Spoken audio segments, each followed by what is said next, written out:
That's fine. How do I look, Heather?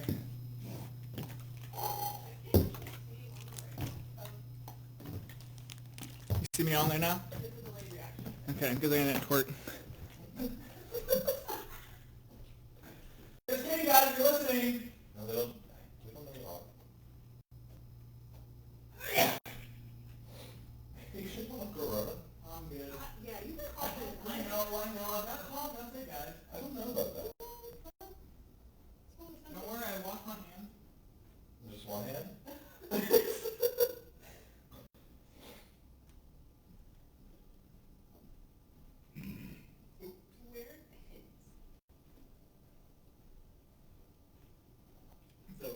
Okay, so we are now live on our YouTube. Sweet. So you should be able to go. One person watching. I think that's me. Should be able to click the link.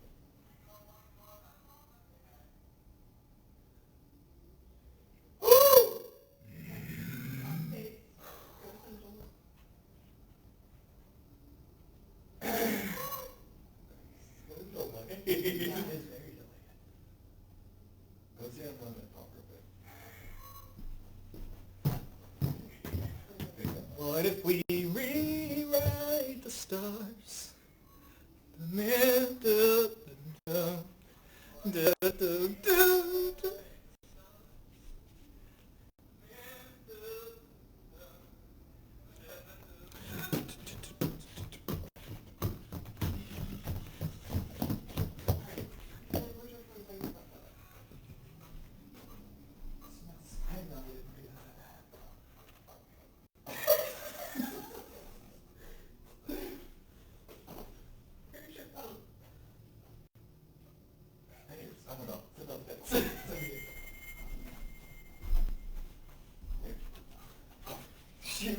Sharon Conley just a compliment. She says, nice dance. She didn't hear you. Thanks, Sharon.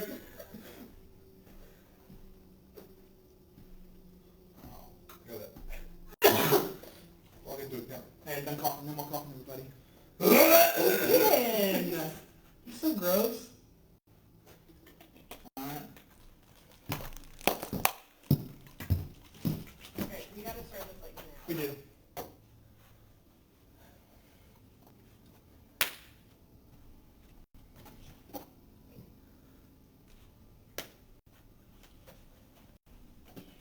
Okay, I'm gonna get the music going. And then I'm gonna go live. Let's do it now. You ready to click? No.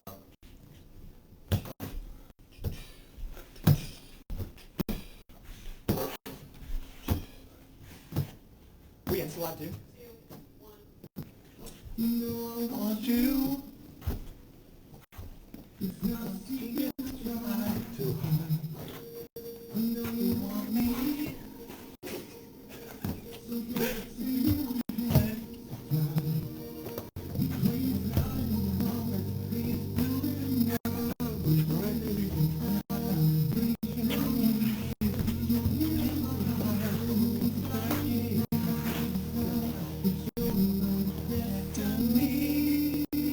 Let's sing together.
6 feet.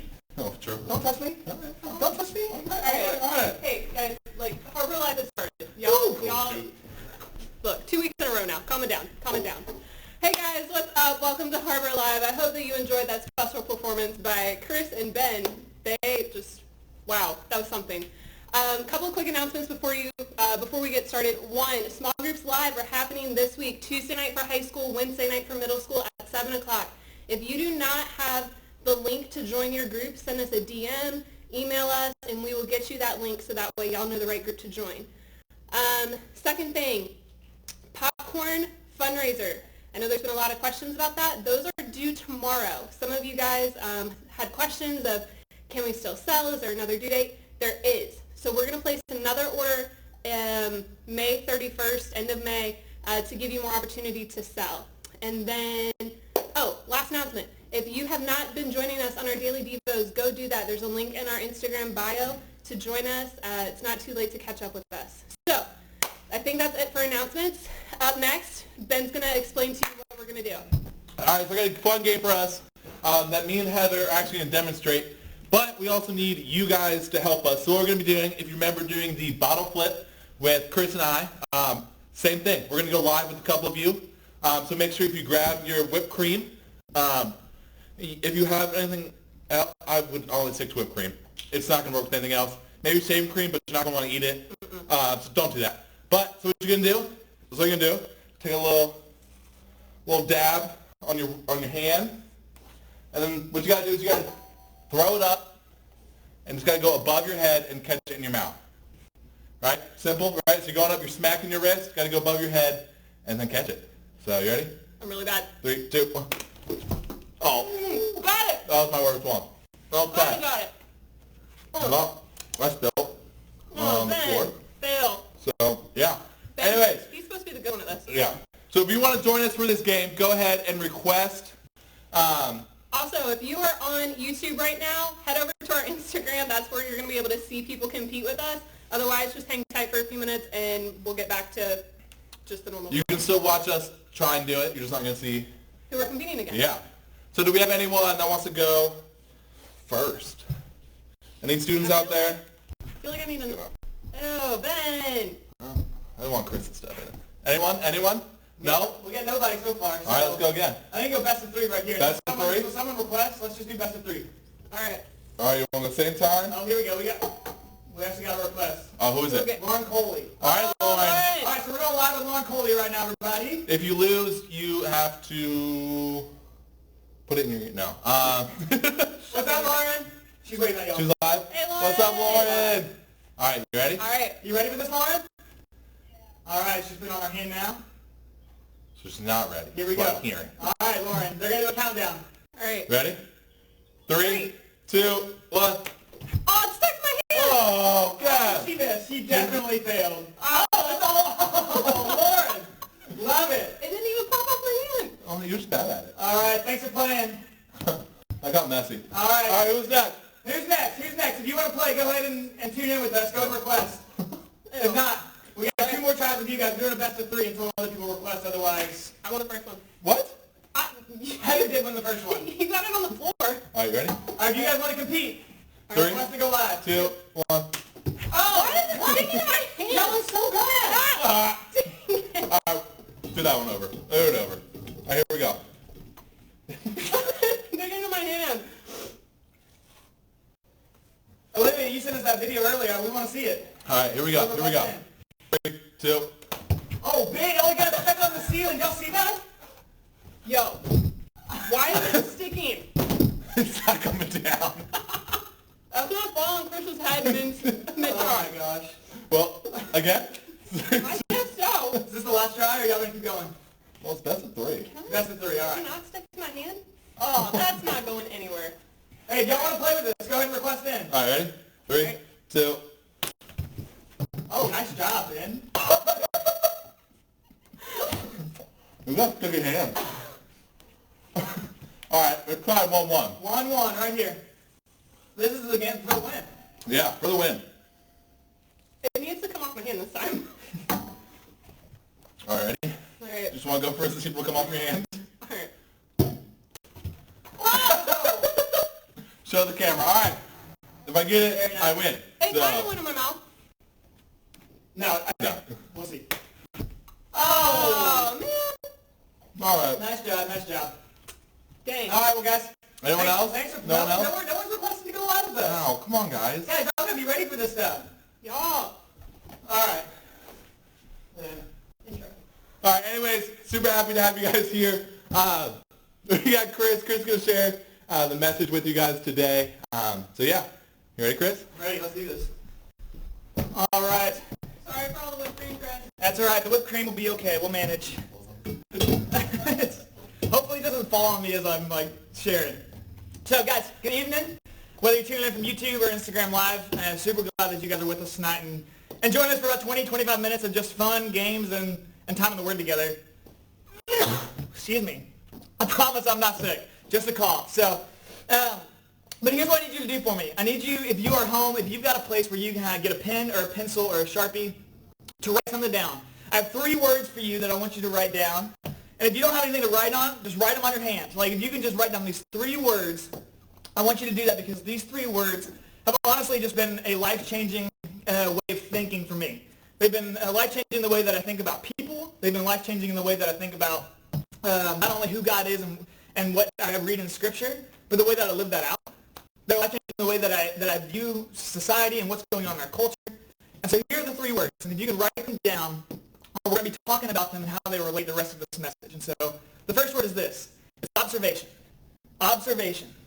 Observation. The second word is this. It's interpretation. And the third word is application. Observation, interpretation, application. And so if you can say those words 3 times fast at home, do it. But if not, I encourage you just to remember, do what it takes to remember it. But here's why those words are important. Because when we observe, it's like I want you to think about what we are observing. We're observing a lot of different things. But I want you to wonder, or to think about what it is you're observing. It's like the people you're observing, the lives that you're observing, the text that we're observing in Scripture, the stories that I'm sharing with you. I want you to observe what it is that's taking place. And then as you interpret it, I want you to ask the question of like, what does this mean? What does it actually say? And as you answer that question, then that goes into application of why does this matter? If I were to actually apply any of this that we're talking about tonight, why does this matter to my life? What would change today that's going to be different than it will be tomorrow? And so I want you to put it to the test. I want you to put these 3 words to the test and say, like, does any of this matter? Does it matter that I observe? Does it matter that I interpret? Does it matter that I apply? And I want you to go ahead and put it to test with me this evening. Put it to test of this story. Most of you guys know that I used to live in Seattle. I love Seattle more than any other city in the entire country. It's where I call home. No matter where in the world that I live, whether it's in the States or whether it's abroad, I'll call Seattle home because of just how beautiful, I just think it's the most beautiful place on earth, honestly. But the story's not about Seattle. It's about something that took place while I lived there. While I lived there, I volunteered with an organization called Young Life. And what Young Life was, it was an organization for students that was basically a youth mentorship program that pointed them towards Jesus. But one of the other leaders that I worked with while I was out there, he actually had such a heart and a passion for the homeless community of Seattle. And I don't know if you know this about Seattle, but it's actually ranked in the top 3 cities in the country for having the largest homeless population. And so you've got New York City, you've got Los Angeles, California, and then you've got Seattle, Washington as having the largest population of homeless people. And so there's a great need for people to serve in this community and serve with these people group, or these people in our city. And so one of my friends had such a heart and a passion for this homeless community that he started his own company and his organization to serve these people. And so it wasn't uncommon for me and my Young Life guys to take a Saturday morning and to go and serve. And so we'd play games and we'd bring food and we'd bring clothes and we'd do a lot of different activities with a number of homeless people. But through doing this consistently, there were a number of faces that we'd get to see regularly. And so there was one specific man that I'll never forget. And over the weeks that I was able to do this, we would play checkers every single Saturday morning that I was there. And we got to have a really unique friendship. We had a friendship that was different than anything else that I had there. And I felt comfortable asking him some personal questions. So I asked him, I said, "Sir, do you mind if I ask you a personal question? You can say no, you can tell me to get lost, you can say, that's none of your business. That's okay. But I just have a question that I'm really curious about." And he said, "Yeah, I guess just ask me whatever you want." And I said, "How did you get here? What series of events took place in your life that got you to this point of being homeless?" And I saw this somber face come across him, and he got incredibly serious after a moment of laughter, and you just see him thinking, and he says, kid, I got to hear one bad decision after another. And then literally, after we were in the middle of a checkers game, and he picked up his backpack, he threw 2 trash bags over his shoulder with his clothes, and he walked away. And literally, I've never seen this man ever again. That was the last question last thing I ever asked. And I never saw this man, I never got an answer, but he said one bad answer, or one bad decision at a time. And as I was preparing for this message, as I was reading Scripture, I realized that this story is exactly what this passage of Scripture that we're going to read together is about. And so what I want you to know is that we're going to come back to this story, but tonight we're going to talk about what it means to have proactive faith. What it means to do, what does it mean if we were to actually do something with our faith, and how can we proactively pursue Jesus? And so that's what tonight's going to be about, and the way that we're going to do that is I want you to think about your relationships. I want you to think about your friendships. I want you to think about those close to you and those far from you. Your family, your immediate friends, but also want you to think about the people you know a lot about that you don't actually know. So the YouTubers and the Instagrammers and the TikTokers and those people that are have a lot of different influence, and the people that you know a lot about, but they don't know you. I want you to think about those relationships, because here's what I know to be true about people. That people will either do one of two things. That all people will either point you towards Jesus or they will pull you away from him. And there's really no compromise. There's really no, oh, he might or he would, but he's not. It's either they are or they're not. And so people will either point you towards Jesus or they won't. And I want you to observe. I want you to go back to that first word that we talked about tonight. I want you to observe these relationships. Because the honest truth here is that as you observe people's lives and the way that people live, man, they will either be incredible examples of a life that should be lived, or their life's going to serve as a terrible warning of hey, I'm bad news. My life is not something worthwhile. My life is not something worth being shadowed and being followed by. And so as we think about what it means to observe, and we're going to talk about the other traits in just a moment, here's the main point of the night. And if there's anything for you guys to walk away with, it's this. If we were all together in place, this would be a slide. This would be something I want you guys to write down. This would be something that I want you guys to hone in on. But it's this fact. It's that experience is a good teacher. It's a really, really good teacher at times. But it's often an expensive one. I'll say that again because I want you guys to track with me here, is that experience, life experience, the things that we all go through, can be a really good teacher. But often it's an expensive one. And here's what I mean by that. I want you to think about landmines. I want you to think about a minefield, really. Right? It's like landmines, you can learn that a landmine will blow you up if you step on one. But that's a really costly way to learn that lesson. And so it's easy, I don't want you to learn to lose an arm or a leg or even your life just by testing that out. Instead, hopefully, you can observe that, hey, landmines blow up, right? Landmines are going to destroy something. And hopefully you don't have to walk through that field and go lose something just for the sake of experience. That's a costly lesson to learn. And honestly, there are so many observations that we can make about life that I think relate to this same example of this minefield. So you see other people go and do these things. We can observe their lives and say, oh, that's actually not really good for me. Hey, that's actually going to hurt me. That's actually going to leave me in a place that I don't want to be. And it's going to leave you with scars and regrets and things in your life that are only going to lead you further away from who Jesus is. And there are other examples of this. The first one that came to my mind outside of landmines were relationships. I know some of you guys, middle schoolers, high schoolers, it doesn't matter. You guys see this and you experience it. Is that in your relationships, you have either been there or you have seen your friends be there to in a place where they get into a relationship with a boy or a girl, and so they have a boyfriend or girlfriend, and everyone around them knows that they're bad news, right? You are not a good couple. This is not going to benefit either one of you. But you see everyone else in relationships, and you see well, they have boyfriends, and I want someone to love me. I want to feel loved. I want to be told I'm loved and cared for and whatnot. And so you do whatever it takes to get into a relationship. And in the end, the guy gets what he wants, and the girl gets her heart broken, and then what? I mean, you carry that brokenness and that shame, and whatever it is that you lost, it comes at a cost. And that's not every relationship, but there are relationships that we see that are just bad news. And that's not just true for the girl, it's true for the guy as well. And my dad told me this as we're talking about this idea of these aspects of experience. And he says this, he says that you don't have to eat garbage to know that it stinks. And I just love that because it's such an easy example of looking at, experience. The things that we go through, the things that we have in our past. You don't have to go and try it to know that it's awful. You can literally just look at someone else's life and know, hey, that's bad news. That's not going to get me anywhere. That's only going to put me in a place where I feel worse about myself, and it's going to bring more heartache on me later on in life. But for some reason, outside of this, we know, I think you would agree with me in that. There's still this cultural stigma. There's this cultural aspect in our society that says, hey, you can have it all. You can have it all. Lil Bow Wow sings in his rap songs, Lil Bow Wow's 10 years behind me, so I don't know if you guys would know who Lil Bow Wow is. But we hear it in our music, we hear it in our society, we hear it on TV shows, and it says that you can have it all. You can do whatever you want. You can experience everything. Oh, and if you get hurt along the way, well, too bad. Oh, if you get hurt in the process, well, that's just life, right? And that's gonna be part of what happens. Oh, if you get hurt along the way, man, it's just gonna be part of your story. It's just gonna be part of what you have to deal with for the rest of your life. And guys, I'm sharing this because I want you to know that doesn't have to be the case. That doesn't have to be your story. In fact, that's exactly the opposite of what God has for you, because what we're going to read in Proverbs is I want something totally different for you than to experience the pain and heartache and the brokenness that comes with experience. And so we're going to look at one of my favorite passages out of Proverbs tonight. And this passage comes from Proverbs 24, verses 30 through 34. So if you have your Bible, I'd love for you to open it with us. If not, just listen, because it's a story. It really is. This isn't just a snippet. This is a story that I think relates directly to you. And this is it. What you need to know is that the story is about a person who's on a journey. And he's literally just walking. And he's making some observations about what's around him. And so it starts in verse 30.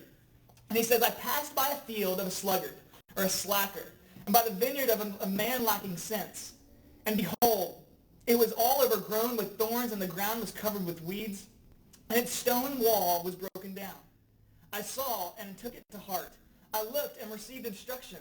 A little sleep, a little slumber, a little folding of the hands to rest, and poverty will come upon you like a robber, and once like an armed man. Okay, there's a lot here, and I want you to visualize this with me, because I'm a visual learner. That's the easiest way for me to understand some of these, just in life. I'm a visual learner. And so I want you to put yourself in this person's shoes, because that's what helped me. It's I visualize myself walking through my neighborhood. I want you to do the same. I want you to walk through your neighborhood mentally. And you got houses to your left and houses to your right. And as you're walking, you see this one house. And you got a nice little neighborhood, and everything's kind of clean and put together. And you get this one house. And you get this house where the grass is so high. Imagine the grass to be up to your knees or even your waist. And you look and you're like, man, why haven't they mowed their grass? And you keep looking at the house. And you look at the windows. You got some of the windows are broken, and the shrubs have grown so high that they're covering other windows. And you got the shutters on the side of the house that are half broken, and they're hanging on by one nail. You look at the roof, and the roof's got holes in it, and you've got shingles that are falling off, and you're like, what happened here? And then you keep walking, right? You keep walking by the house, and you look to the side of it, and there what should be a garden, what once was a flower garden, you don't see any flowers. Imagine yourself still walking through this, and you look, instead of a flower garden, you see a garden that's full of thorns, weeds, thistles, glass. And you're like, holy cow.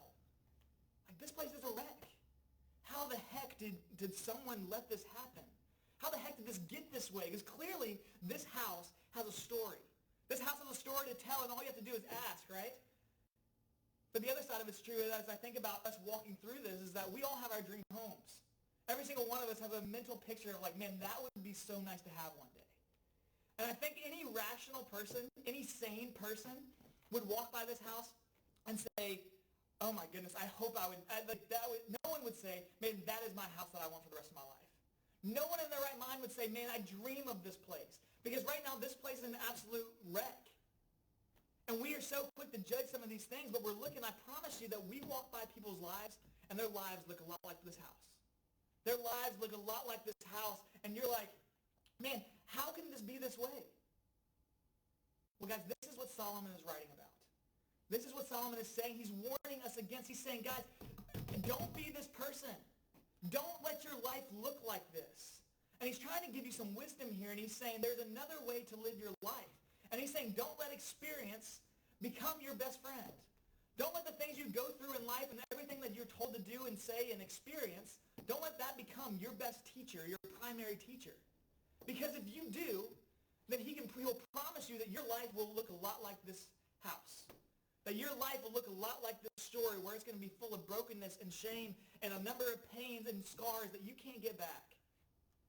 And so Solomon is writing here, he's saying there's another way to live.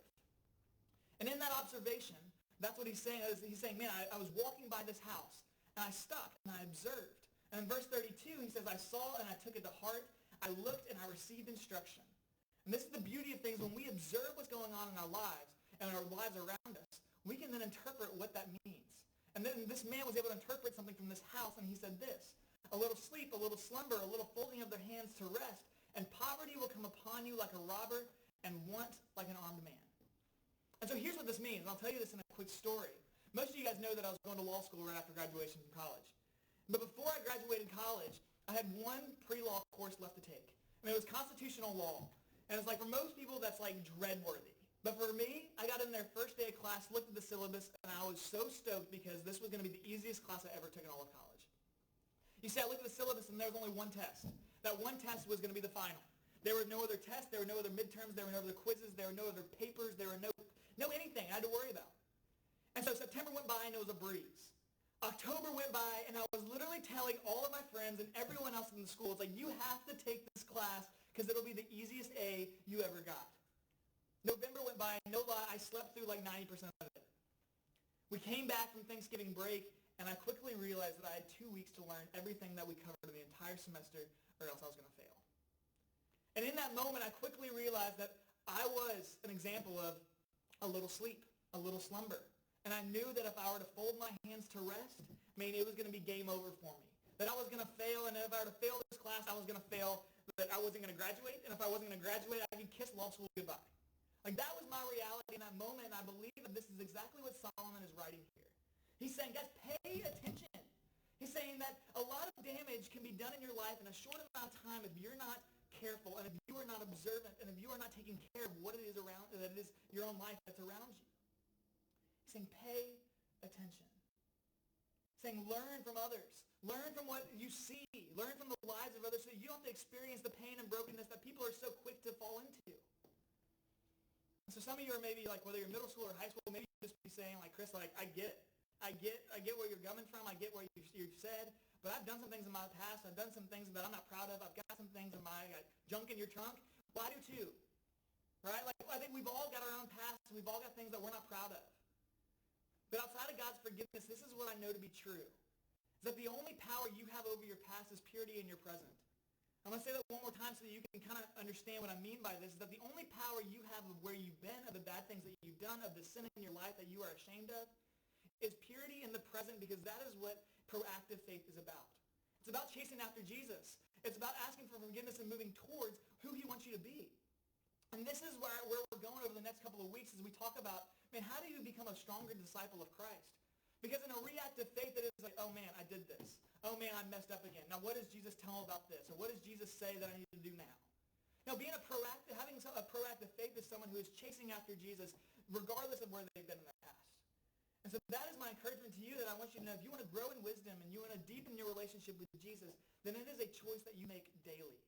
It is a daily decision to say, hey, I'm choosing joy, I'm choosing Jesus, even when I know this could be really fun. Even when I know that thing's really enticing right now. But the reality is, I want you to think about what it is you're observing, what it is you're interpreting, and what it is you're applying to your life, because we talked about at the very beginning. I want you to know Jesus gives us a roadmap. He gives us a roadmap of a life that leads you to far more joy than he does scars. And he leads you into a life that is far more of hate than love, and of joy and peace than anything you could ever experience on your own. Anything you would ever experience by just giving it a try. Just for the sake of experience's sake. It's not worth it. So this is what the homeless man in Seattle. What took place in your life that left you homeless? And when he said, kid, one bad decision after the other, I want you to think about, that is the reality of this picture that's painted in Proverbs. That is the reality of what life looks like when you let experience become your primary role model and teacher in life.